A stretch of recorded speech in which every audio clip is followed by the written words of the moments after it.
what's happening in the Shed podcast? A podcast that brings you everything from music, sports, religion, politics to happy slapping. Myself, Dixie, Daniel as always. Easy. New episode, new guest. Jude, what's happening, big man? What's good, my G? For them that don't know you, let's talk about this book real quick, innit? Yeah. The Stormzy, the MERKY book, yeah? Yeah. I know you're probably fucking sick of answering this question because I know you've been doing the promo run, but for the sake of this podcast, let's talk about how your relationship with Stormzy and how it come about you co-writing his book. Yeah, well, yeah, I've just been following him for like 5-6 years in terms of his own music and that, and we were like sharing each other's content like early and that. So as he was like getting better with the music thing and he was like popularity was rising, it was like he must have reached out to me a couple of years ago and said, "Rah, like I would like to work with you in the future." Like, what stage is he at here? Is he at Skegman mode or is he at? He's like, yeah, he's dropped his freestyles, he's dropped like his singles, his album hasn't like dropped yet. Like he's building up to that. So the singles have been released and he was just like, yo, like the publications. Do you think it would have been different if he was at a certain stardom and then hollered you to do that? I in think, terms of your... No, I would have done it anyway because I rated what he done. Like the way I see it, it's like if you got that respect for someone, you would just go out of your way for them. And it wasn't even going out of my way because the way I would like describe this situation is like a through ball that I just have to keep scoring with. You know what I mean? Man's saying that, bro, but loud, bro, and he's saying it with a smug. It's mad. I just smoked to my people. No, but what I'm saying, you see how his stardom is now, because let's get it right, like he's one of the few Golden that's just child, gone fucking international with it. Mm-hmm. Like, obviously, if I was a writer and Stormzy was hollering me, there's a certain, like, would starstruck... Can you call it starstruck? You can kind of because... Like, say, like... I get what you mean. Like, nervy about it, stuff like that. But obviously, you've been chatting to him way before he blew, when he was on a couple of 100 followers. Or like, maybe a few thousand views on his Twitter page or YouTube channel. Yeah, so in terms of that, has it... Are you ever like nervous when you're around him or anything like that, or feel like starstruck, or you just comfy? No, do you know what it is? Like in these kind of situations and the people that I've been working alongside now, it's like there's no reason to be nervous because coming from like situations that we do and like areas that we do, it's like what's that? Work. It's light work, exactly. Yeah. It's actually light work. Like I had an interview the other day at like BBC innit, and I was just there. And it's like, I've been BBC a couple times now. Like the first time I went, I was like a college student, innit? And I was just like to tour the BBC. And then the second time I went, I was actually being interviewed there for this book. And that was like years later, like 6 years later or something. And what that showed me was like, raw. Not even 6 years. I went to the BBC when I was 17 and then went back 25 and I'm doing the promo for this book. So I was in there like, raw, this is mad easy in comparison to me like walking around ends, not knowing who is thinking what. You know what I mean? Yeah. And the industry, the professional world is nothing compared to the manner. It's nothing. I haven't had the chance to read the book fully. I had a quick flick through earlier, yeah. Daniel's read it. Bro, I didn't expect that. It's written in a way where, I thought chapters on books, but it's written in a way where the whole thing is like a conversation. Yeah. So if the whole thing's like a conversation, where do you step in that? Is that you asking these people these questions, or? Yeah, it's like how it was set up. I interviewed them. I interviewed like 8 of the people who were in the book, and the others have been like interviewed, collected information, but it's all true to their words, and it's like what they've spoken out. And so I had like a transcript from the recordings that I took on my phone and the laptop that I was working with, and then put all of that together to like basically cut down and make a really good story, innit? That's why it's called the MERKY story. And of course there's like much more that could have been added, but with this we focused on 4 sections that we could like identify the journey and how interlinked it was. Because I'm even like seeing and going through it now, like some of the experiences that I defined in this book, like for example, like Rachel, his PR lady, she was working in situations with Austin Darbo and Alec Barteng, who's Twin B, working in working in different like situations with them, and then on the back end of this, it's like their journeys are kind of interlinked because at stages they've helped Stormzy in terms of like the advice or perspective for what he's trying to do, and it was all this kind of interlinked journeys that just kind of like fascinated me. And for me doing the book, it was like it could only be articulated in one, well, not kind of one way, but only for where we're coming from. I could have, you know, got this like message out in this way, and I'm seeing that now. Actually, what's the thought process? Because how do you even brainstorm to do something like this? Yeah, so when I was asked to do the book, I said, yeah, like, I'm on it.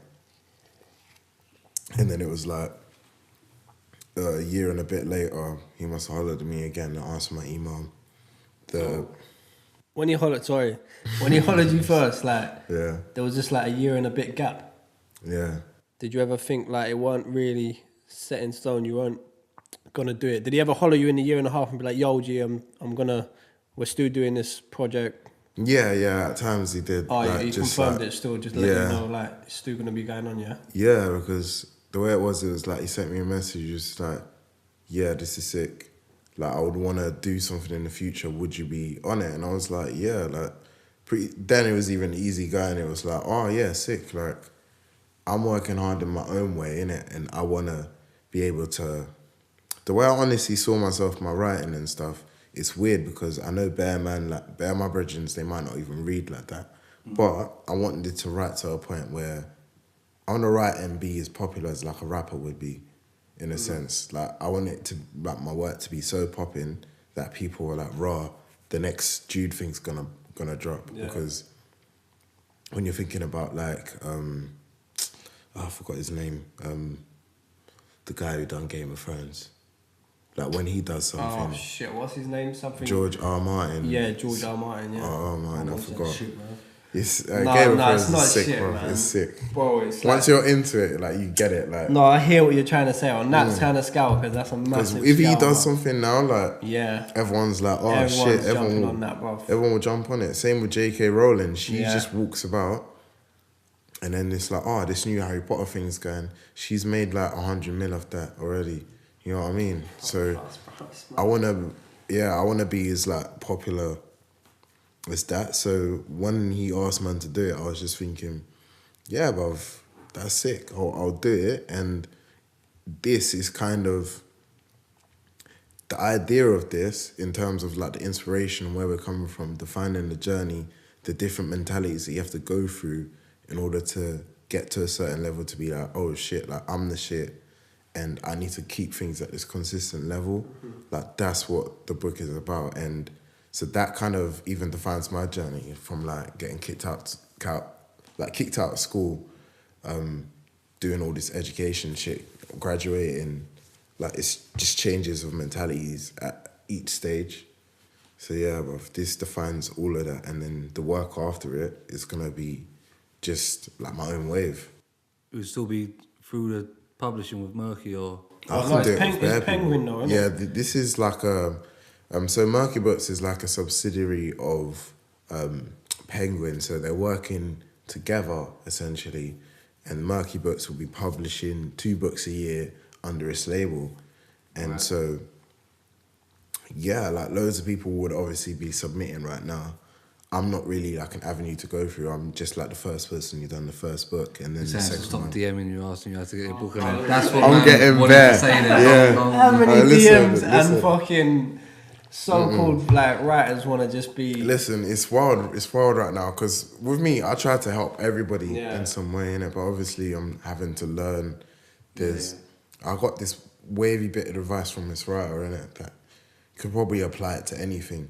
But she was like, so see with your money and your time, it's like energy.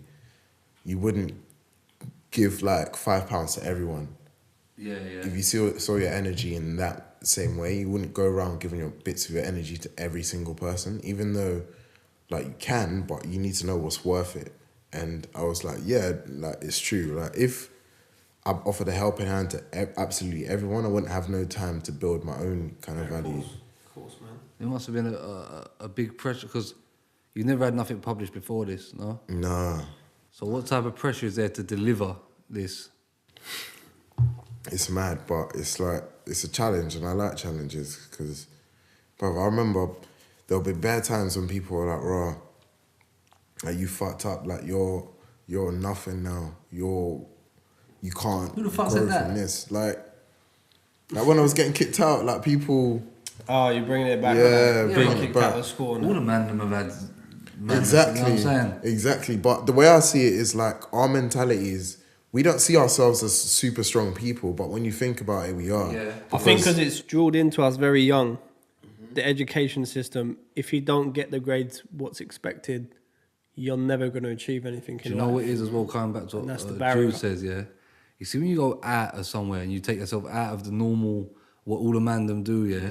You start to realize, bruv, see the behaviours that I've known my whole life are not normal to everybody else.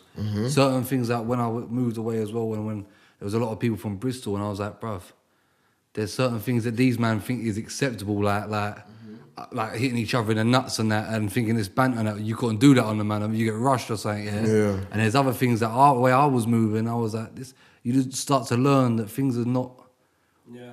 I think when you're from the inner cities, we kind of don't look further than that because we are the capital of the country, and I think we just see it like that. You know what I mean? Yeah, so I feel like all that rush experience we go through, yeah, and we know bare stuff. Like we know people that have been like, it's unfortunate to say, but coming from ends, you know, people that have gone through the system, you know, people that have passed away, you know, people's parents that have been like evicted, you know, like homeless people, you know, people addicted to drugs, like all of these things.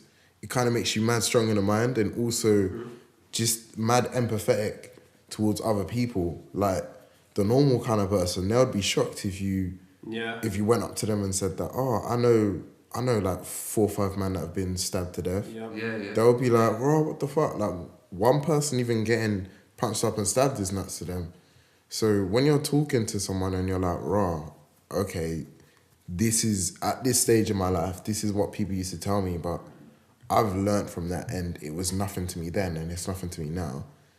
These are things that would have made them crumble. Yeah. So that's why I look at us as like mad strong individuals. Yeah, like we said before, the professional world is just anything to man, really. You know what I mean? Yeah, man. So there's no fear in any of this or nervousness or nothing. The way Stormzy moves, the book and that is different. When he come to you, did he tell you that I want to have my whole team spoke about and have a part in this?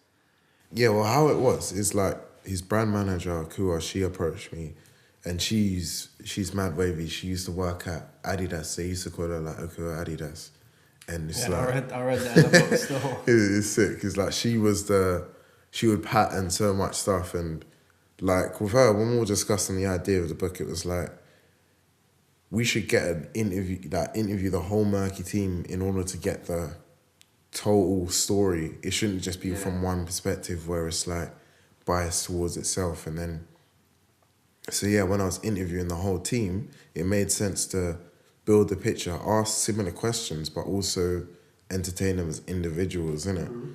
And I felt like the way I was talking to them and the way we had these conversations, they were much more natural. It's like this conversation. So when I was listening back to the tapes with Penguin, it was like me and the people I was working with, it was like, raw, these are like podcasts. Like every interview was like podcasts, and we built up the idea to a point where it was like mad strong. So people were like, oh, you've done a book, you've done an amazing thing. But in terms of the process and the content, this is just real stuff. Like, for example, what I've always told like JR, right, is like your ends, yeah, I feel like it's special because you lot got a connection where you're bare interconnected, you talk to each other, you know what's going on within each other's communities. Like my community isn't like that.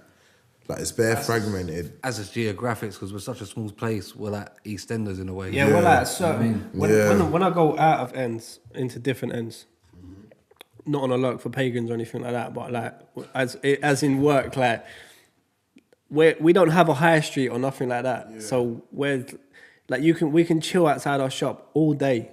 See that? It's a bit different. Whereas in a high street, you can't really do that. We don't even have the population where we come from to have a high street, really. It's not gonna, nothing's gonna work there. It's like on an island, it's like, there's people that you see every single day and you don't know their names, but you know them and they see you and you're just like, all right, brother, you just keep it moving, you know what I mean? But I wanted to talk about Stormzy, because it's not the same as you, but see the scholarships that he's doing.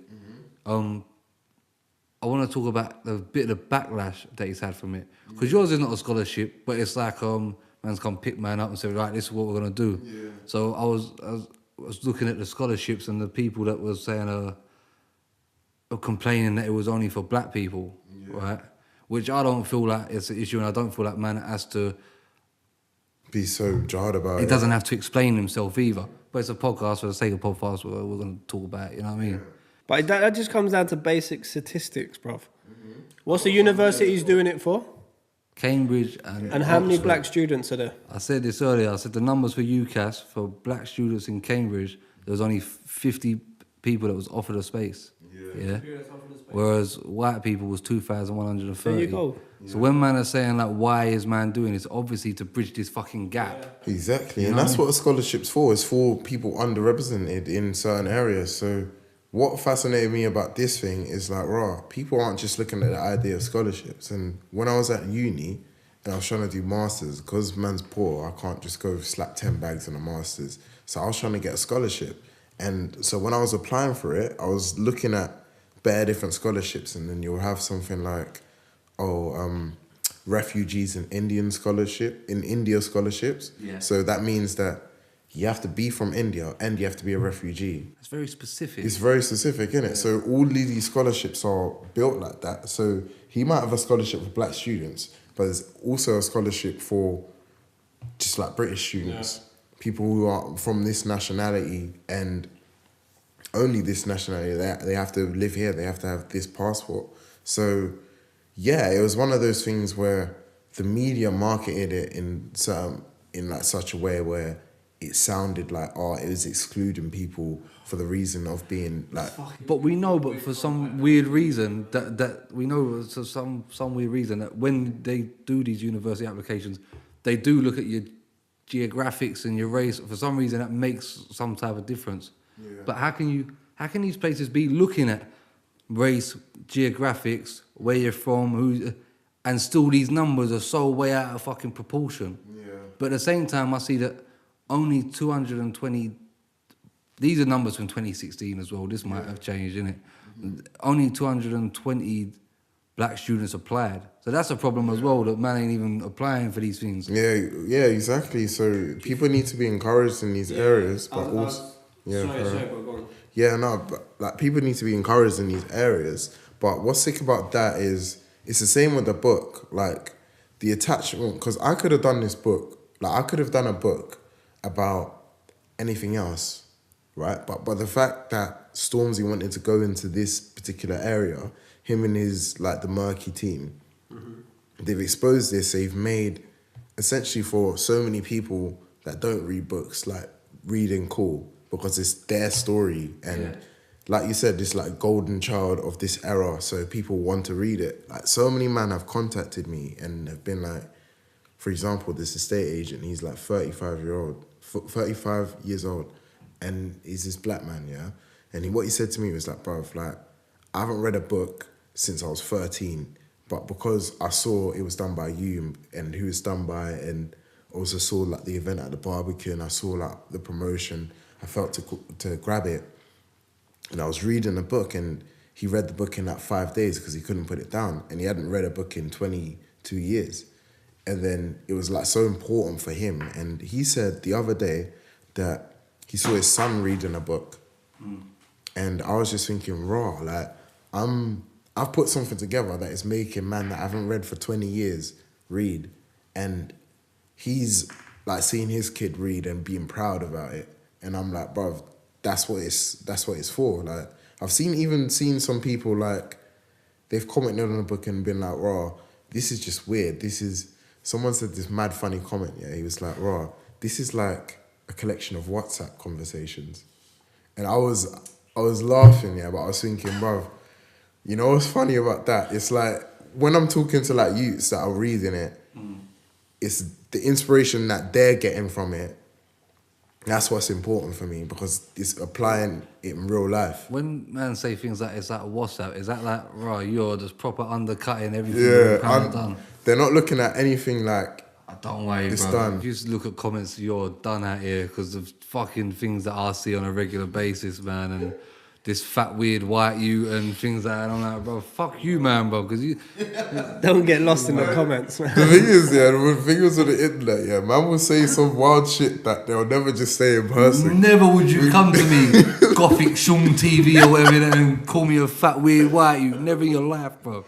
It's even, what was he saying the other day? Man called me a what? A washed rapper. A washed rapper, a bro. fouled rapper or something Well, if like I'm that. a foul rapper, brother, what? I can't be a critique on anything. You know what I mean? We barely even talk about rap music and the shit up here, bro. Fuck you, man. For me, it's What, just what kind of character you got to be online and just feel, oh, I'm going to drop a comment here.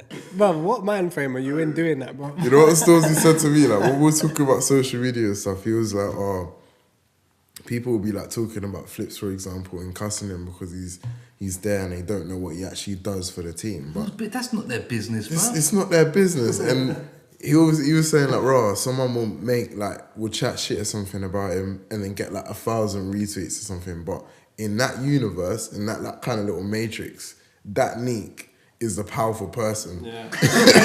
So you can't chat shit to him because if you reply and they cuss you more. Some of these geezers on Twitter, these next guy have got power in their name. Someone said something to Daniel the other day and I said, bro, if you don't reply to this, I'm going to reply to this. But what did I say though? A man said don't give it to him because it's just the power thing, brother. He's got thousands of followers. If I reply something like a bit like people be like, he's upset, but when he retweets it, his followers are gonna get onto him. Why are you getting upset? Blah blah. I'm just gonna be ruined, tarnished, bro. I will be tarnished. I was mad at Daniel for that one. I said you better give it back to him. No, man. I was like, I can't. Twitter Neek, bro. We interviewed the guy who got kicked in the chest. Yeah, big up D-Lo, wherever the fuck you are. I was watching that video earlier today, so ring me back because I'm trying to get him back. I can't find him. He's gone. Holla D-Lo, man. Come on, D-Lo, wherever you are, ring me back or something. Give me some type of shout. I'm still shouting him now. Yeah, hey, big off his chest, man. And basically, yeah, some guy written on Twitter like, No, he retweet. He put the video up and said, I still don't understand why he's been kicked. So or what happened to this Don? Yeah. Or something like that? No, it was like I don't understand why he's been kicked or something. So I tweeted the link to our podcast with him and said, yo, he explains it here. Yeah, if you want to know who it is. The Don replied to me and said, big man, did you just retweet the link to your podcast? Because big man, you just asked what happened to him. And What? Brother, I didn't reply because it would have just been long for me, innit? Like, I'm not that guy on Twitter, so like, I'll it's be just real. long. It probably ain't on the same level now, but we've done a few interviews and a few people have written things that I got time. All day long, I got time for these trolls and these man. And sometimes you change perspectives as well, you know what I mean? But you can't have the time to do it, yeah? That's what, see, with Twitter and stuff now, I try to be 100% me, innit? Because I feel like I'm not a rude person. So I won't just go and be rude randomly to someone and know that, I've got that protection of the internet, because that's sneaky to me. I like to write in a way that I speak. So when I'm talking to people, I try to be mad, like, straightforward. And the other day, the guy that said that stuff about like the WhatsApp conversations, I must have just DM'd, man, like, yo.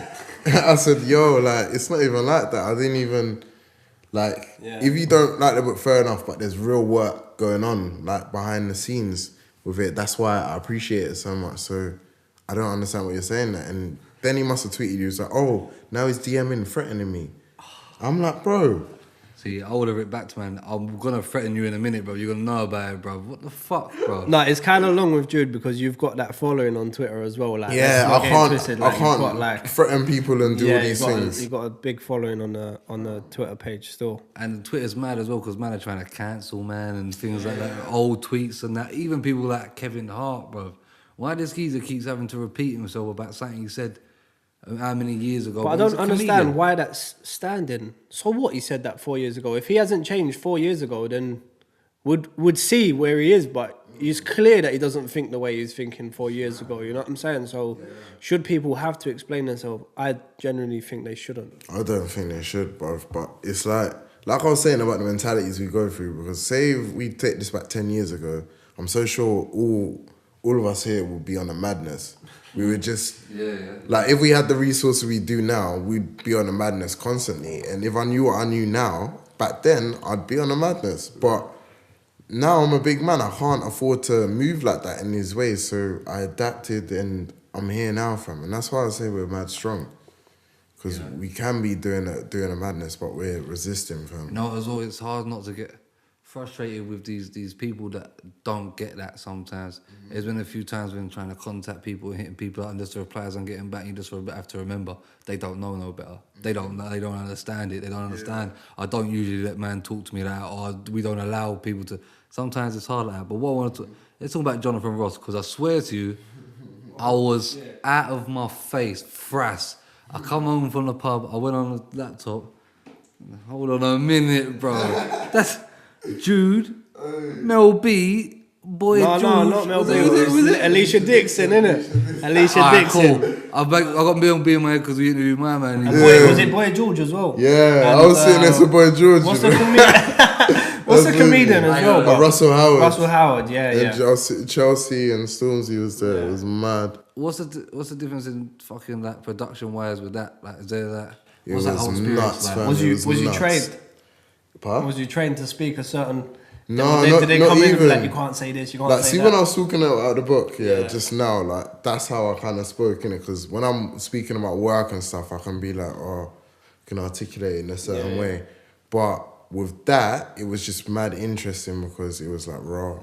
I need to actually speak my thoughts, but I was also a fan of the show. He's one of the reasons, Jonathon Ross is one of the reasons I started doing film reviews and that.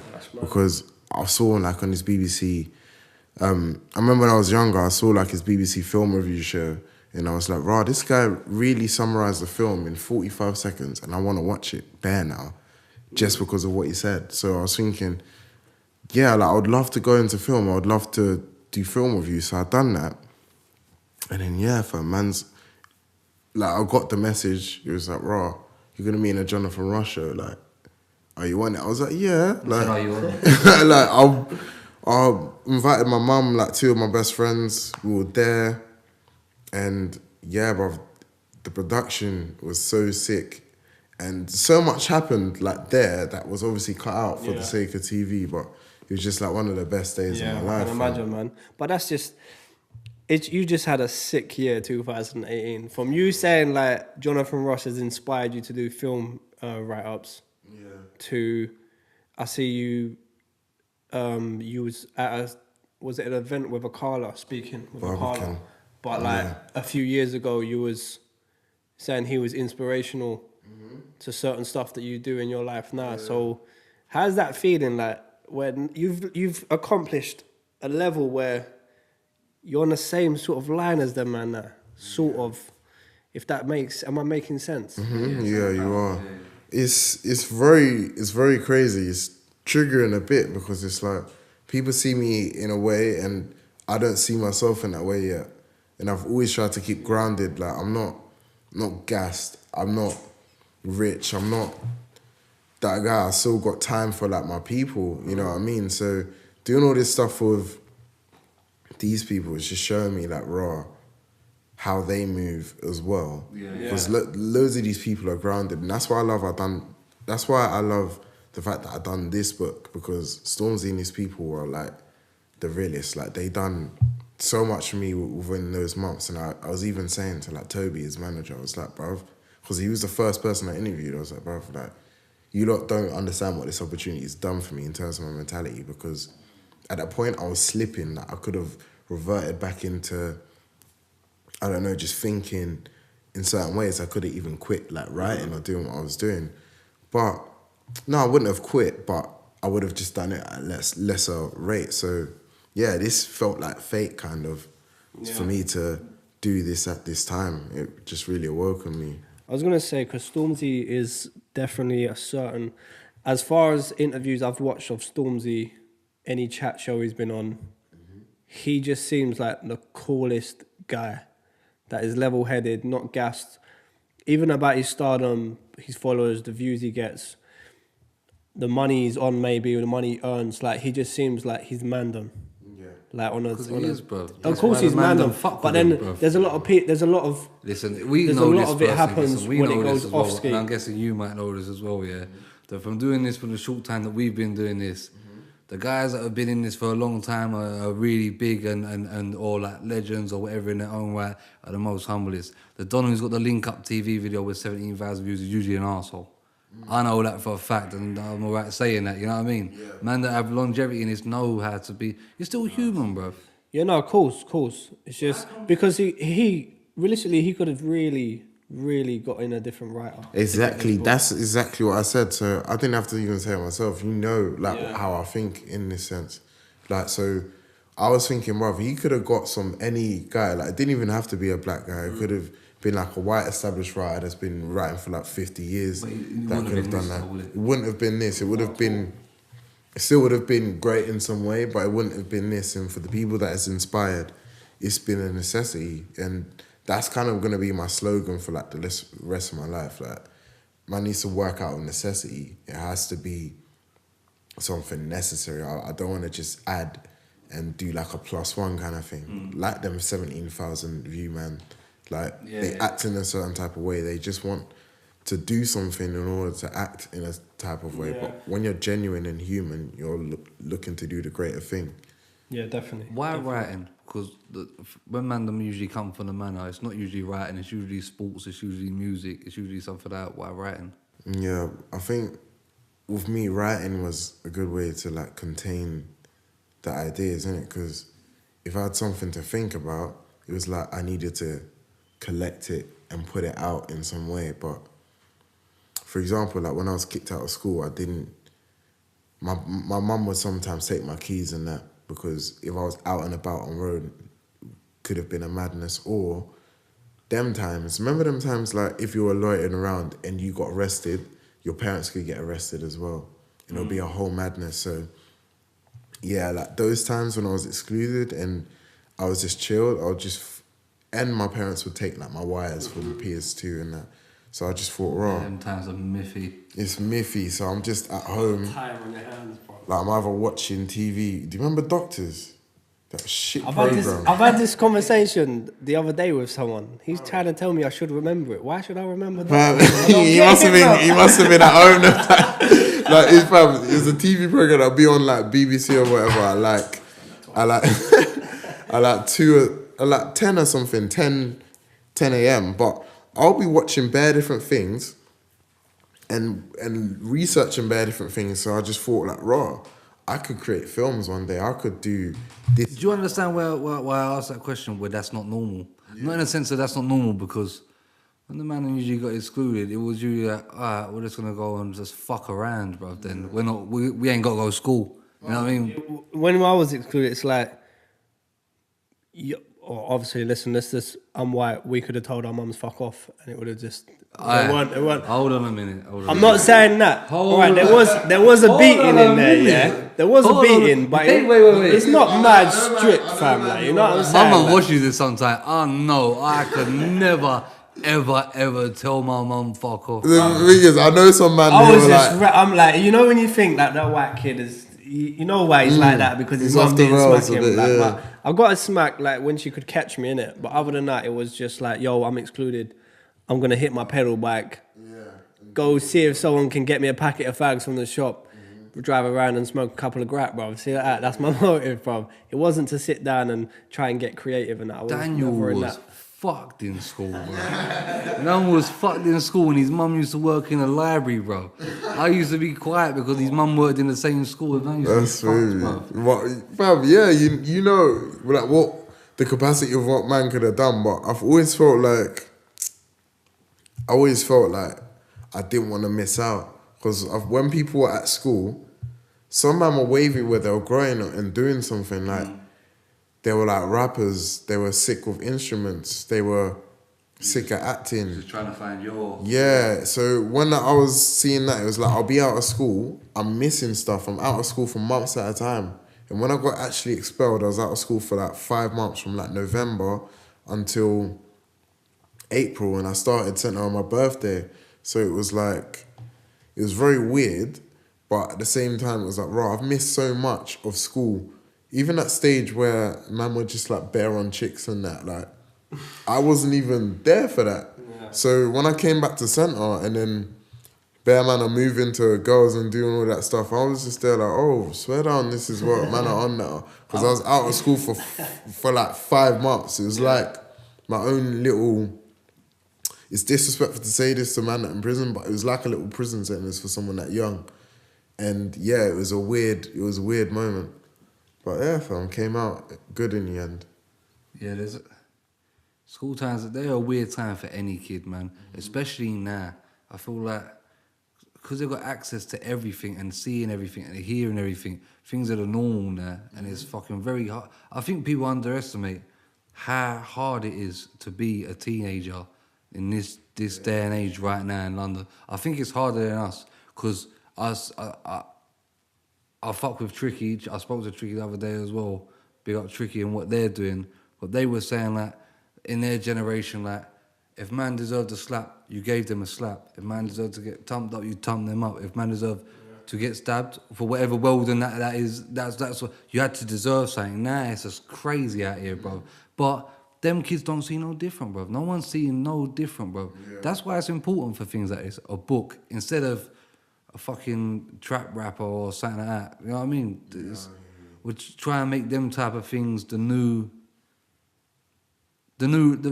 authors, the rappers of whatever. You know what I mean? That's what I want. Like, I literally want.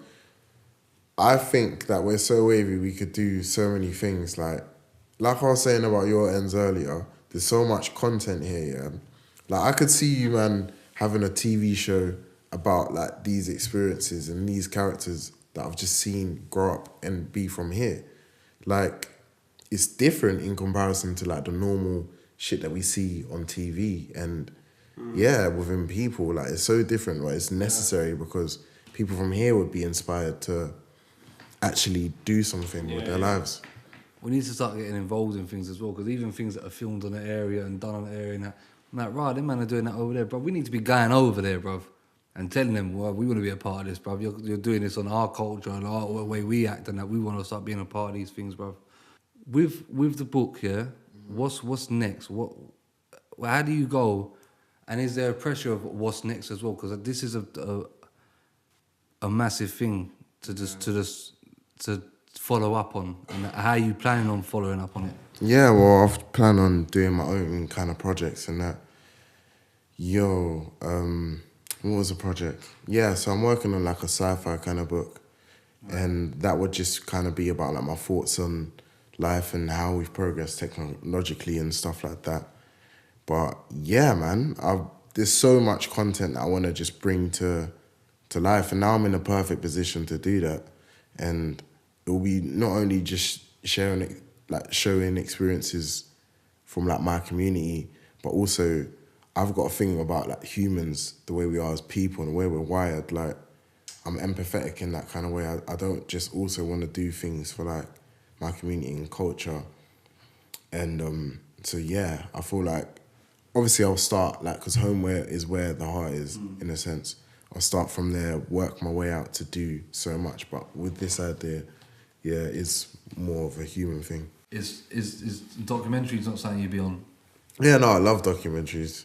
But it's like, these things have to come in like a really good form, otherwise they can be passed by, innit? Like, my favourite documentary is this documentary called The Act of Killing. And it's about like a Indonesian gang that works alongside the government, and the government have basically allowed them to do madness to keep them in power. So this American guy goes there and then like records them just basically running like their little town or wherever they are, and it's nuts because he's like asking them about the shit that they do, like the rape, the murder, the government's letting them rape. If you have to if you want to let man cut a couple man off for your own benefit, that's one thing. Yeah. But letting them fucking rape people is a bit wild, bro. There was even some child molester there. It was all fucked. So I was watching that, and I was just like, fam, this is so fucked, but this is how some people live. And it's like, the way man captured it, he made it look like he made it seem empathetic. Like the guys that have done this shit, they're so fucked in their head that they can't even they're in some way victims themselves. Yeah. But obviously I don't agree with that, but it's just the way the documentary is captured and it makes you feel that way sometimes. It's like the document. See people like Louis Theroux or whatever. See him. He is the fucking He's the guy, best, bro. man. Who is it? There's him. There's a few of them, man.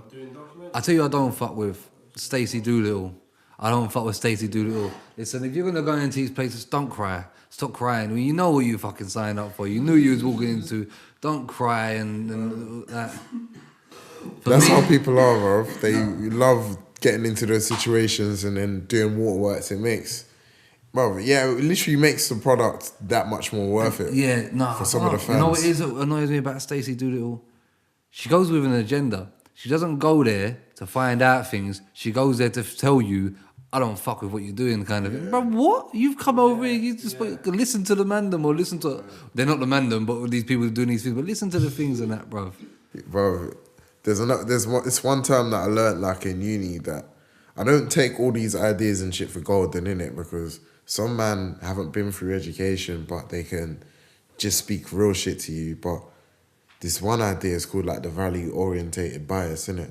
And that basically means that before you do anything, you already have a value-orientated bias towards what you want the end result to be.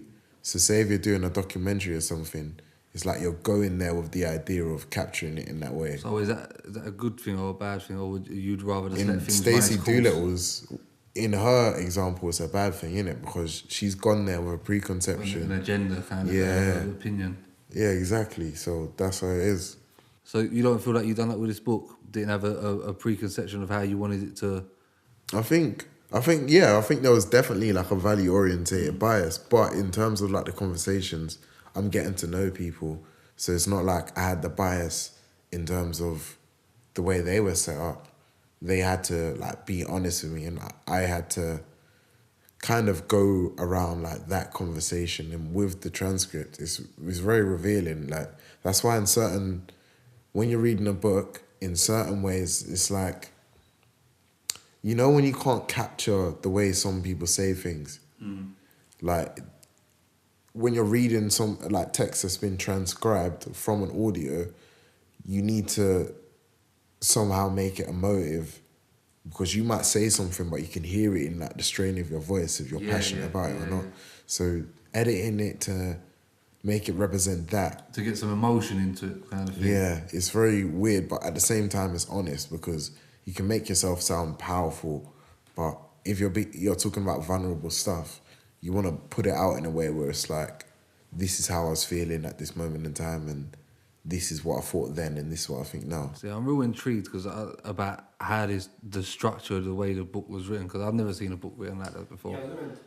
Not only is it like you've written the book and we're changing the perception of like authors and things like that. I've never seen a book written like that either. And let's be real, I don't read many books, but I've never seen a book written in that structure as well. You know, how much of the conversations that you're having in the book, when we have certain people talking, is that word for word what they're saying, and you're just going through this to get like bringing it to life? Yeah, so literally a lot of it is word for word, so it's nuts. Like when I'm reading it or when I have read it, it's like I remember their voices. Like I can feel their voices. I remember the moments of these conversations. Right, so what type of conversations didn't make it in there? The type of conversations that didn't make it in there. A lot of it was like general conversation, like, oh, how was like school for you, for example, or how was this experience for you? Like, what do you think about this like mad controversial thing that's happened? Yeah, is there anything you was like, yeah, we can't put that in that book? You haven't got to say it, but I'm saying, is there any points where you like, rah, this ain't gonna make it to this book? Yeah, well, some things about like people who also could have been considered in the story, but there's wider stories to tell that maybe one day it can be articulated in a better way. So who knows, maybe one day it's going to be like a MERKY movie and they write in those characters. Is that, because are you saying one day maybe, or Oh, maybe, definitely a maybe. That sounds like I know it's coming, but I've got to say maybe. Bro, the way them lot work is so sick, because I've done this with them, and a lot of people think like, raw, I've got man on call or whatever, like I'll chat to him or something, but this guy is so genuine and hardworking that he'll be doing stuff that I don't know. Like, we don't chat in a way where we're like, oh, mad back and forth. And the way the book's written, I get that impression of his whole fucking team. His whole fucking team are on it. They're not just sitting down certain days just playing PlayStation and that. I think he's one of the only rappers that why they're like, we don't know other people's flips, the role that he played. We don't hear about them. We don't know off the top of our head someone else's DJ name and things like that. He brings all that into. I think the only other person I see doing something what Flips does, and as I'm saying, I don't actually know my man's role we was talking about earlier, yeah. Not in a thingy way, I just don't know. It's not my business. Like MERKY's president, so a lot of the like business acumen and stuff is like partially him. And you know what's mad? Like, the way I saw it, what I said to him was like, rah, you know how like in Godfather, where they've got like the concierge, he's like that. In a sense, he's been there from the start, so he knows like everything. Imagine like your closest brethren who knows absolutely everything about you, how you think, what you would want in a situation. Yeah. He's the president. And when you put it like that, and you've got that money and resources, the creative control is nuts. Yeah. He reminds me of, like, the only other person I see playing a role like him is Buck with Gigs. He reminds me of Buck a lot. Yeah. How hard was it keeping this quiet while it was in the process of doing? It was... I think it was easier for me, yeah, because it was like, I wasn't working, like in a situation where I'm going every day to a place and I need an excuse or anything. I was freelancing and just doing this. And it was like, when I got home, I was working on more content around this. So yeah, whether it's like reading into a transcript or reading about an individual I'm going to interview next, or speaking to Penguin and stuff, like, it was tight-lipped, but I told like my closest brethrens, and then yeah, so once they knew it was gonna happen, it was just about when the information was gonna be dropped, and then finish the whole thing. Yeah, fam, just so many stages, so many things have changed. Like, it's been wild. Yeah, for me, I just went on Twitter one day and I just see this fucking book. I didn't even see like it's coming out. I just see the book and I was like, fucking hell, bro. I don't know how a man kept that quiet like that, bro. No, Bro, same. Honestly, like when I see it I'd see it. You posted it on Twitter. Yeah. That's when I see it first. I was just like, because it brings me back to the conversation we had a few years back when off camera was talking about. We linked up in Greenwich, and it was just when you was writing film reviews, and like everything you said in the conversation, you've produced. Is it cliche to say something like that? Like, everyone says, yeah, everyone's a talker, and then no one, but you've actually done a work of art. Safe, man. And like put words into motion. Yeah. And produce something. Yeah, man. I thought it was important. Like, I tried to stick to my words, because like you said, yeah, doing this stuff coming from ends is unconventional, but at the same time, it's not that hard. It's not that hard in comparison to... Achievable. Yeah, it's achievable in the sense of... I still look at situations like, someone I know that might be homeless, for example, and the stuff that they go through every day. It's not that hard for me, who's been given an opportunity and just been allowed to run free and do something like this. Like, I'm proud and grateful. So all that hard work that went into this moment has just been like me just being like conscious of the good things that have come my way. Are you pointing a Yeah, vodka? man, just a little What one. the There's fuck a little one has in the happened room, here, bro? It's bro? all Bro, mad. what's going on here, bro? Do you know what it is? I see man pick it up, bro. I see man pick it up. I'm deep in the FIFA. Sorry, bro. Man was talking, bro, and I was like, hold on a minute, bro. Did man just pour himself a vodka, bro? It's wild, yeah. FIFA was hot. Bro, it's pissed me off, bro. It's actually pissed me off, bro. But like, let me just bring it back to the structure of the book, because as a book reader, this is it's very different. Now I've got my Rubicon juice in there, innit? But it's very different because normally the introduction's about the author, yourself, and then it will just go straight into the book. But your one is in front of every bit of chapter. There's a bit about yourself. Why is it in that format?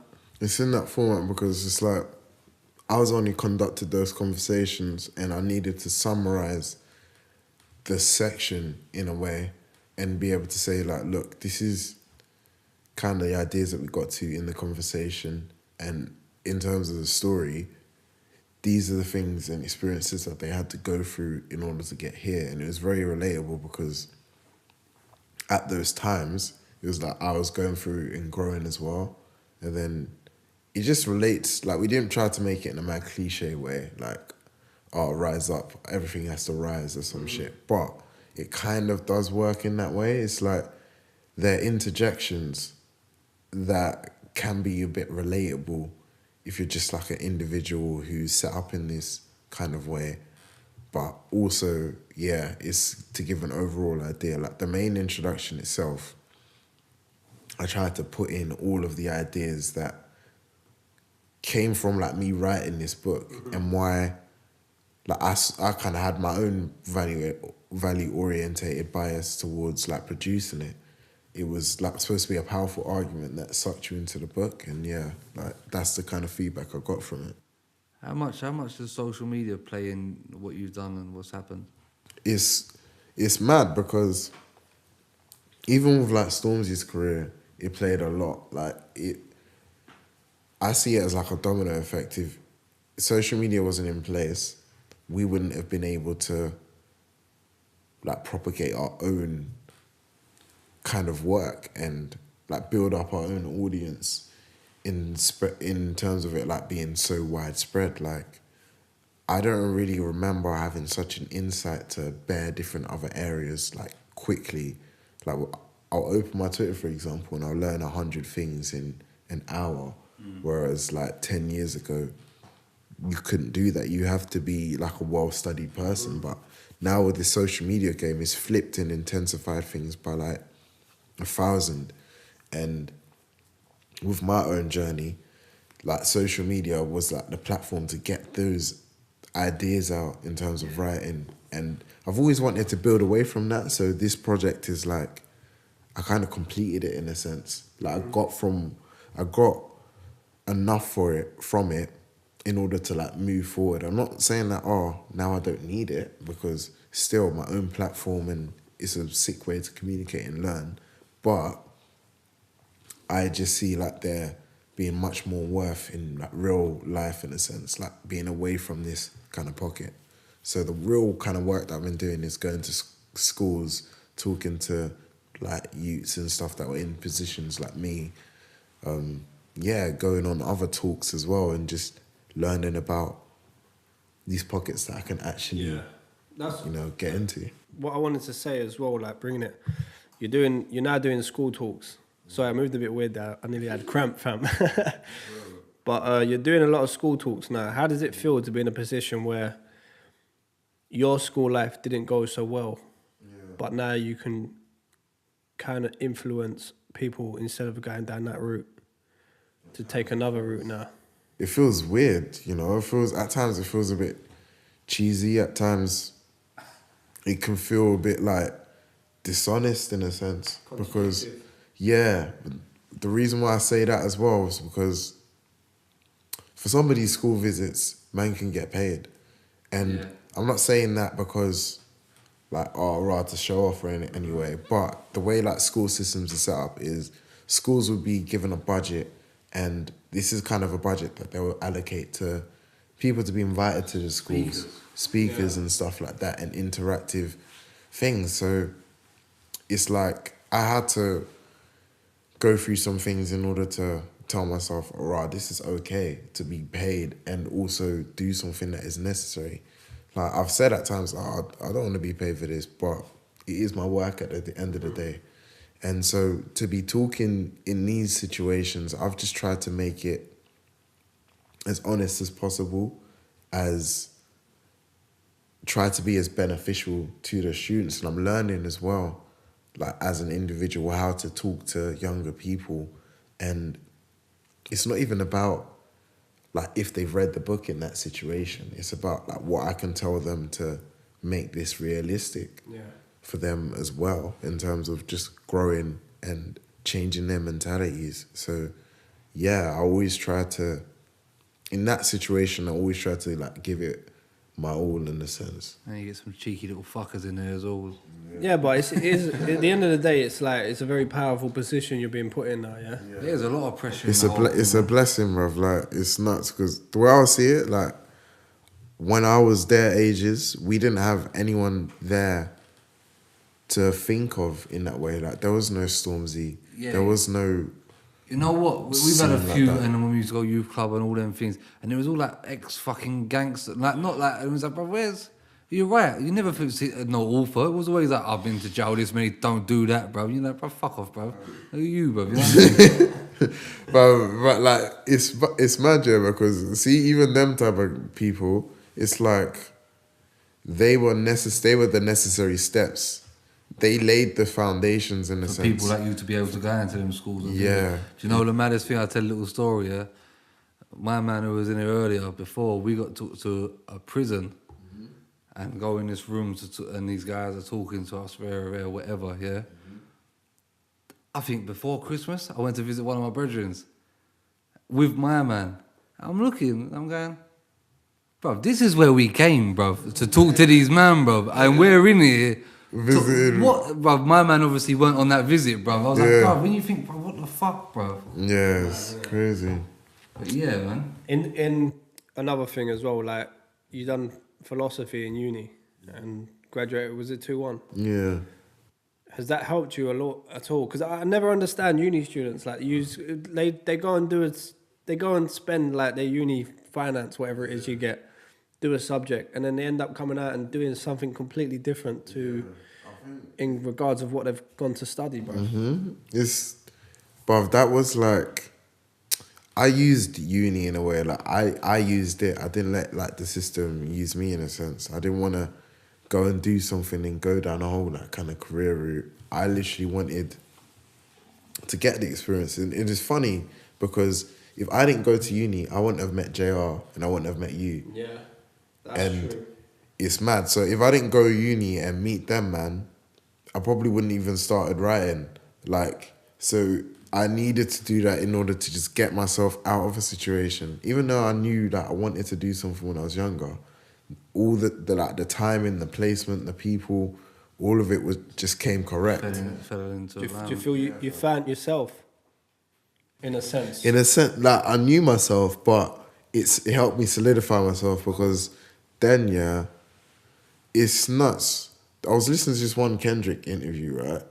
And I always like remember this and use this kind of moving forward. And he was saying like when he first started to like taste like money and like his idea of success, like in his ends, it was like all of his vices times 10.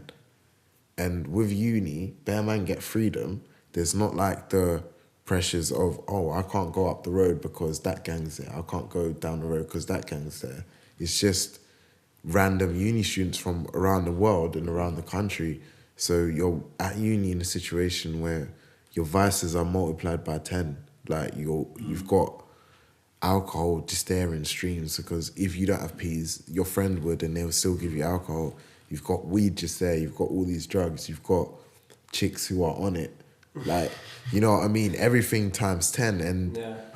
like that just made me realize like, raw, for one, I don't get mad enticed by things easily. Like they have to kind of... Because they've been in front of you. Yeah, they've been there and they'll always be there. And same with like alcohol and smoking. Like these are things that have been there, so I can't come and lose myself in them. But like the people around me that kept me grounded, and I learned and grew with them. So I even kept in contact like with JR after all these years, because I just felt like he's a mad real one. Yeah. So that's how things worked for me. It wasn't even about the education. Like even though I learned bare and it helped, but it was literally the experience And if I didn't apply it to real life, then I would have just been some guy with a degree. That's what bare people need to do. Just get out there a bit, experience it, meet some new people, meet people that are not like you, don't look like you. Yeah. You know what I mean? Go through bare shit just to get out in the end and say, raw. At least that made an impression on me, like a lasting impression. Especially the thing you said about having the freedom to just go places, because although we live in a free world over here, it's not always like that. I know that when I stayed in France, it was like, raw. I can actually walk down the street 1 in the morning and I haven't got to worry about, man, jumping out of this and jumping out of that. And it's different, bro, and it changes you. And you're like, bro, I should be able to do this everywhere. Yeah. You know what I mean? I should be able to go everywhere like that, man. But when you get the mentality and you're stuck in it, it's like, bare the stuff that you do in it, it empowers you, innit? It makes you feel like, raw, this is sick. But you go out and then it's different things that are empowering you. Like, you're just empowered by just being there, bro. Yeah, man. Bare man just need a bit of fresh air and a hug. Real life, bro. Real life, bro. It's true. Man just need a bit of fresh air and a hug. Bro. I left South for a bit. I got that fresh air and I was thinking, raw, I'm not that booky at all. Bro, see me when I come back as well, I was like, bro, let's go do this. What do you mean? Let's just go do that. Let's just go around. Yeah. I'm thinking, yeah, this is. You look at the mindset you left because you're in a different thinking now. You know. The craziest thing is, even the way I was talking changed. I stopped saying bruv and da da da.